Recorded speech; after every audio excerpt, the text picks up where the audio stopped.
Welcome to Alive to Thrive OT. I am Tracy Schnabel. And I'm Lauren Lyman. And we are two occupational therapists that noticed a gap in the healthcare system. Predominantly, we noticed a gap in nutrition and mental health being incorporated into wellness. So we wanted to contribute by adding our research and knowledge and our expertise. However, a quick disclaimer, it's for informational purposes only, okay? So please consult with your medical provider for any specific medical issues. There are no guarantees or warranties for the information provided. It's just to help you be a better advocate for yourself. And if you have a medical emergency, please call 911 and welcome to the show. So Lauren is going to introduce what we are going to talk about today. So today, this is a topic that I am really excited to talk about. It's about social emotional learning.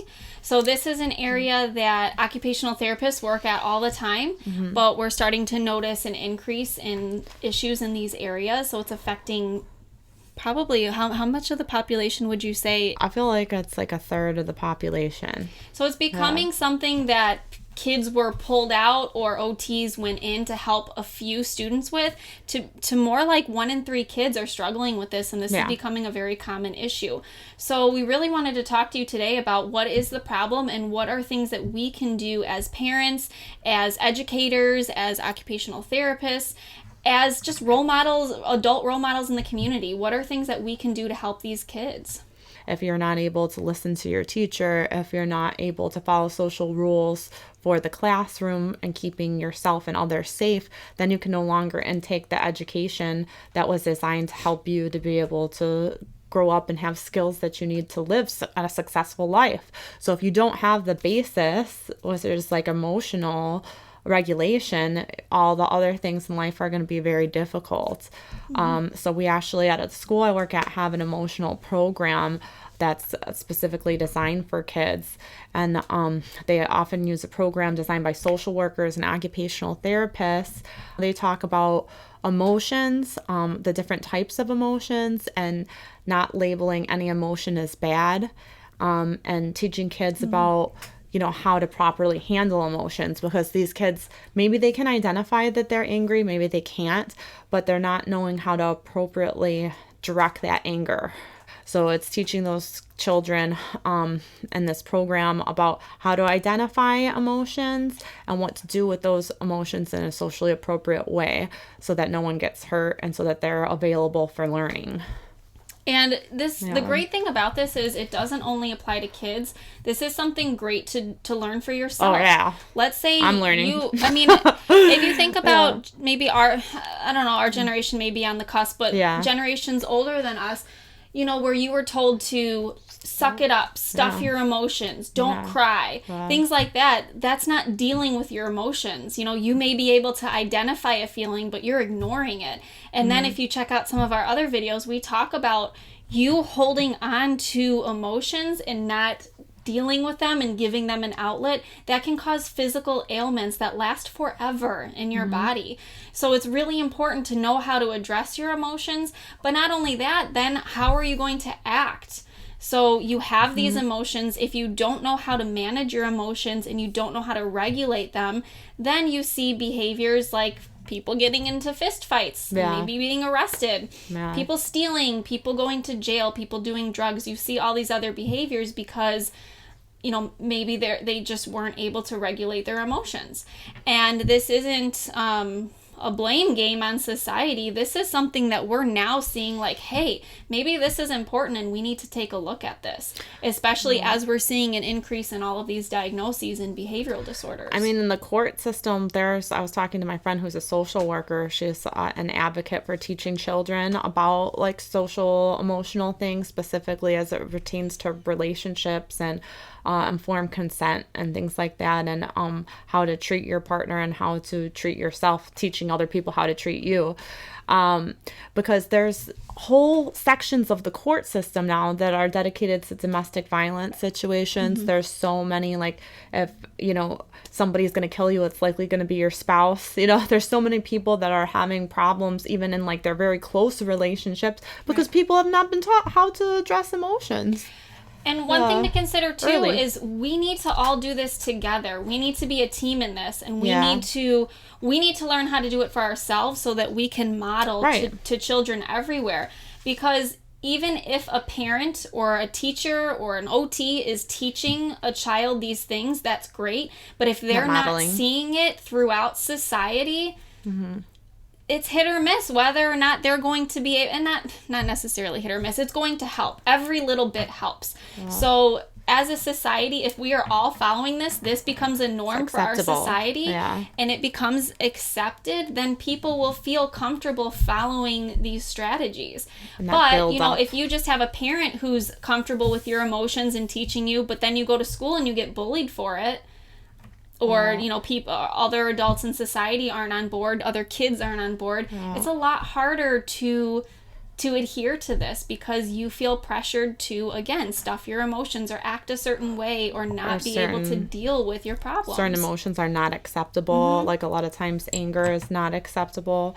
So, and a fun lesson I did with the kids is I was like, I want you to draw a superhero and name why you're like this superhero. So I showed them the phoenix for me and that I drew. And I was like, I feel like I'm the phoenix. On the positive end, it's because I have a lot of energy, but on the dark end, it would be because I also have a lot of anger sometimes and I get really mad. And one of the kids was like, what the? And they weren't used to an adult saying, I get angry and I have emotions too. And it's a struggle for me too, but we have to work on a healthy way to express those feelings so that we can have good relationships with ourselves. I think we forget to have good relationships with ourselves and respect our own boundaries and respect others, and it can be fun. And one thing is, and I see this a lot, and it's become kind of the norm of society.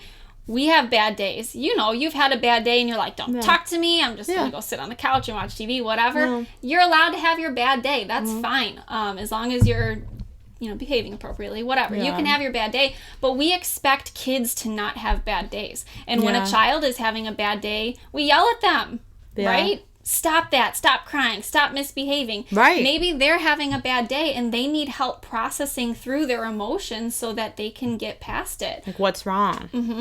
And you find out something happened at the house. And maybe they don't know what's wrong. I mentioned my son a lot. He's 21 months old. Yeah. He doesn't always know what's wrong. Yeah. So sometimes I just have to offer him a hug. And you know what? 9 times out of 10, when he's crying and out of control, if I say, do you need a hug? He walks up to me and gives me a hug, and it helps. And he feels better. That's so sweet. So even though I don't agree with his behavior, I'm saying it's okay to have these emotions.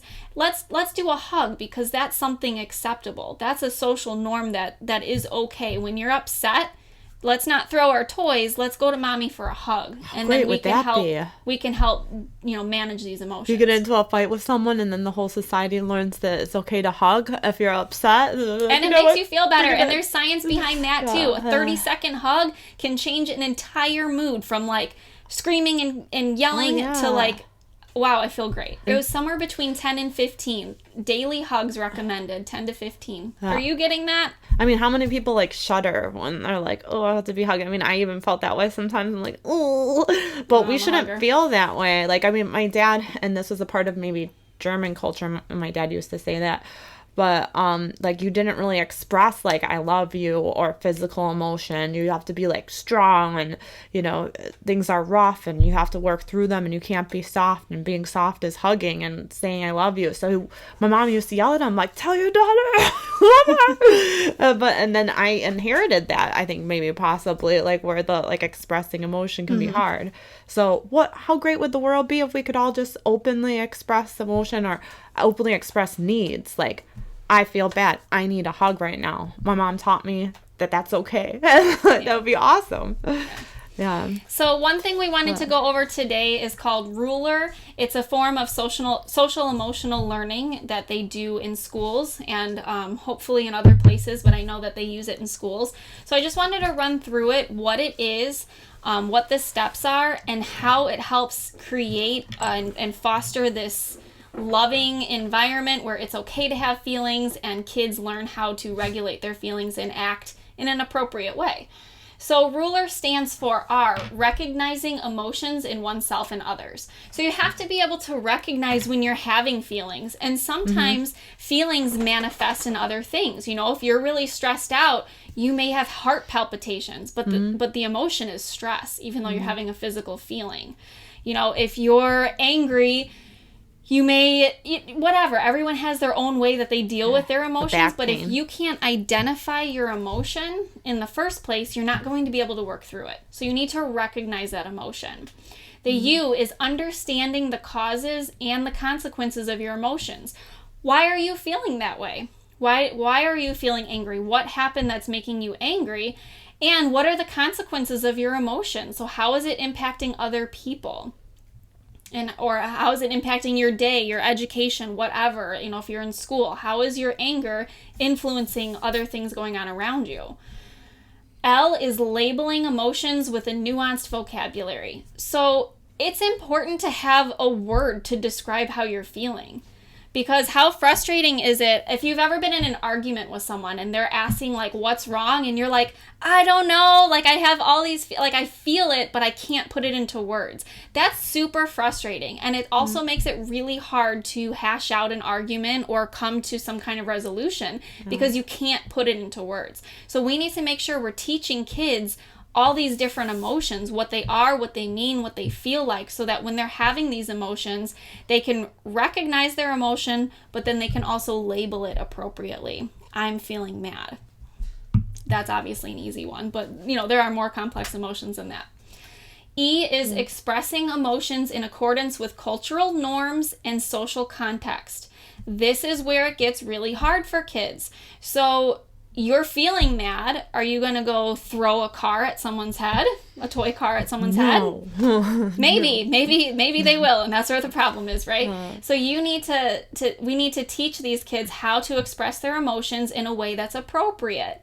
So even though you're mad, maybe you can express your anger by just stomping your feet. I'm okay with stomping feet because for me, it's not hurting anybody. Stomping your feet and then go take a breather, go take a walk around the room. And then when you come back, you can talk about your emotions. Or counting to 10. Counting to 10 helps me. So for me, stomping your feet, screaming in a pillow is something a lot of, I don't think I've ever done that actually, but a lot of people say that it's really helpful.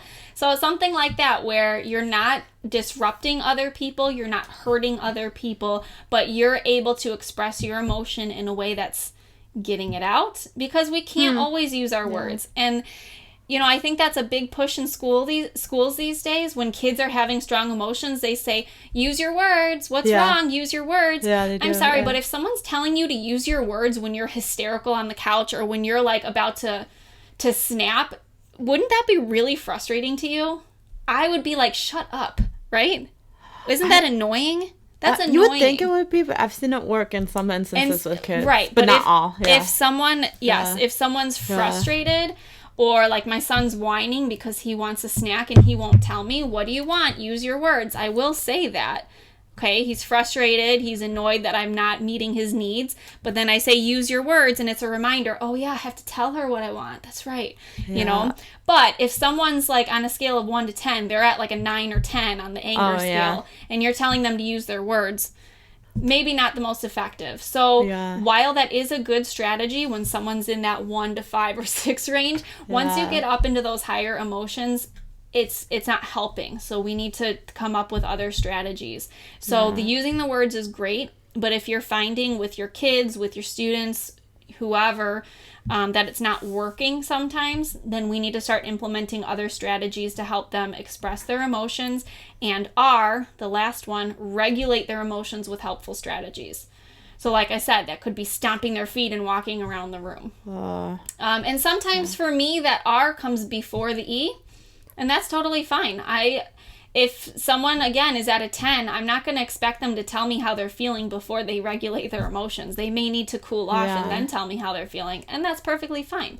So if you relate this to an adult, if you're in an argument with somebody, you walk away, you take a breather because you don't want to say something you'll regret, right? Yeah. So in that case, you may need to regulate your emotions before you express them, and that is fine. Or if you can say, I'm really mad right now, I just need a minute. Yeah. That would be expressing your emotions before you regulate. So for me, I don't really care about the order, because either way, they're not throwing a car at someone's head. Right? Yeah, they're acting effective. in a way, as long as they're acting in a way that's socially appropriate and isn't harming other people, I'm happy. Yeah. And we can't expect perfection. So, we take what we can get. So there are occupational therapists in schools help with behavior plans, creating behavior plans for students. Not everyone follows the ruler, but there are different strategies that they can implement that they can help you with. So if you do feel that your child is struggling and you want someone to take a look at them or evaluate them, an occupational therapist can do that. So please talk to someone at the school, talk to the teacher, and they can get that underway. Yeah, we teach kids breathing exercises too, and also I've also seen grounding exercises. So like, okay, sometimes you become so absorbed in your emotion, it takes over. So sometimes even just like taking a breath, like inhaling the air, looking here, looking there, bringing like you back to earth, squeezing, like a fidget or something. Like moving your legs, like just doing different things to refocus your brain out of that emotion, that enveloping emotion. Bring it back to the physical. Yeah. So all good also strategies. Works really well for anxiety. Yeah. So let's get back to the ruler real quick. So what has this been shown to do? Why is this working? Well, it helps kids understand the value of emotions. Emotions are important. We are like emotional beings. Yeah. So yes, we like to think that we make decisions based off of logic, but really a lot of times we make decisions based off of emotion and then use logic to justify it. So whether or not you're aware of that, that's usually how people make decisions. So understanding the value of emotions, and even, again, like Tracy said, knowing that just because you're having an emotion that doesn't feel good doesn't mean it's a bad emotion or that you shouldn't be having it. You should not be shamed for your emotions. There is a time and a place for anger. There is a time and a place for sadness. If your house burnt down, I expect you to cry. Yeah. Like, you should be showing that emotion.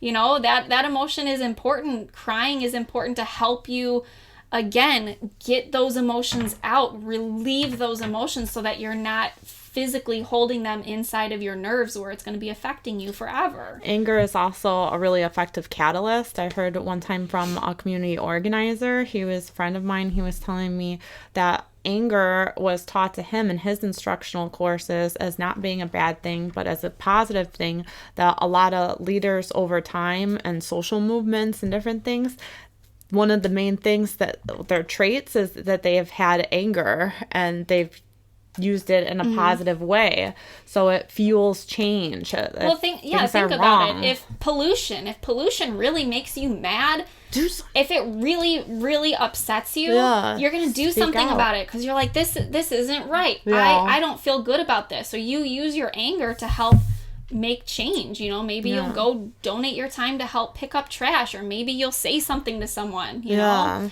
Or if someone's doing something that really makes you mad and you tell them, it's important that you were mad because you told them something that they're doing that isn't right, and maybe correcting them, that helped them. That helped them develop and grow as a person. But they have to be able to take that criticism, right? So again, that's social emotional learning. Again, we have to do this as a community, because if we're all not on the same page, it's going to be really hard to practice this all by yourself. Sometimes people think people pleasing is being nice, but it's being mean to yourself and it's being mean to the other person. It's a disservice to because you're not teaching them. So if somebody is being rude or doing something that hurts people and no one's ever told them because they're afraid of how they're going to react, then you're enabling them to not only treat you badly, but treat others badly, and then also not develop as a person. So you're actually being a nice person by telling them. Right. Think about, again, we're talking about work.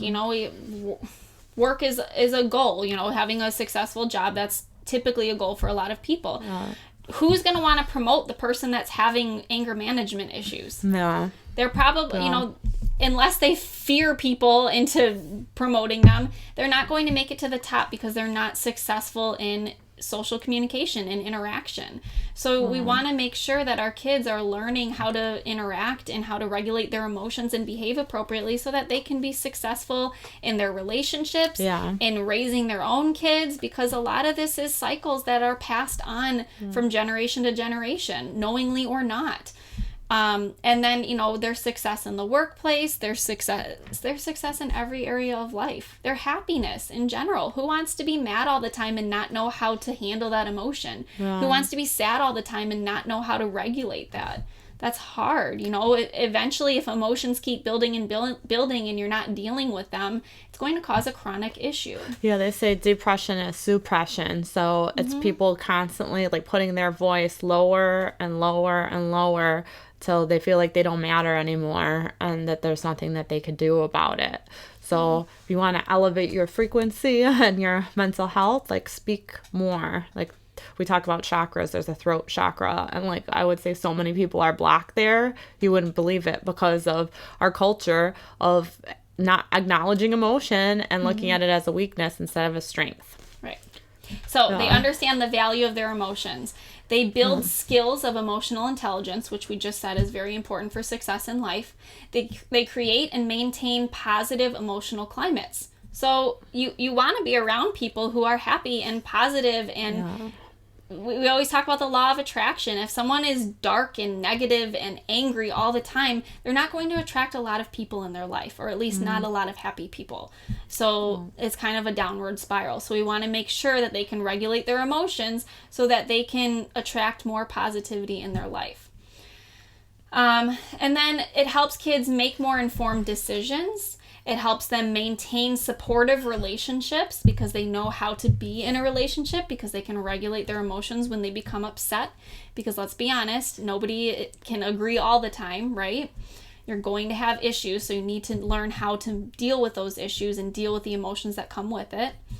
They attain personal growth and their well-being improves. They achieve academic and life success. So these are just a list of things that we basically just said. So for the students, they develop that emotional intelligence that they need to survive in life, to thrive in life. They experience fewer attention and learning problems because, like Tracy said, if your foundation is cracked, it's going to be really hard to build on it. So if you're angry and you're not able to regulate your emotions, do you think that geometry is going to be something that you're interested in doing right now? Probably not. They display greater social and leadership skills. So like I said, get promoted. They can handle their emotions. They can manage a team of people. They know how to speak to others. They're less anxious, less depressed. They're better at solving conflicts, obviously, because they can deal with the emotions that come up within a conflict. And they're more engaged academically.